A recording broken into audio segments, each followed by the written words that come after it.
导演蔡明亮的底片《良夜不能留》和导演的精明红电影《最强》拢入围威尼斯影展的单元。另外，美国纽约亚洲电影节也录出台湾电影入选，其中郭晶年导演所翕的《无声》，阁互主办单位经做是海报主视觉，有影是啥人捌？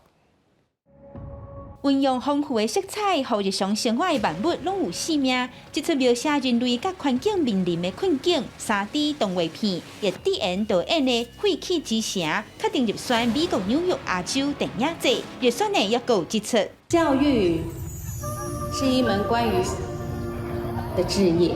描写听无的弱势者去互操大的真实故事，是2020年郭晶年导演拍的《无声》。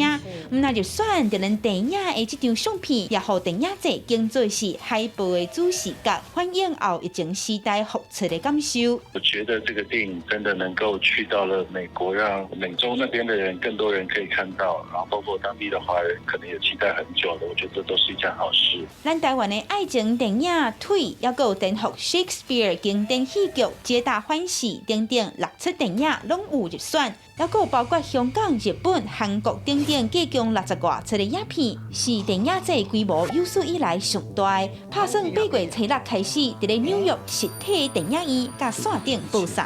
台湾的创作者选择的题材非常多，都跟世界共感。年轻世代的创意工作者，他们在类型上跟议题上的结合，已经非常的纯熟，逐步的打开国际的能见度。也有最近咱的导演蔡明亮拍的《良夜袂当留》，甲导演曾明宏所拍的《最强》，拢有入围 Venice 影展单元。最近台湾的体育表现毋但出色，就连影视作品也受国际肯定。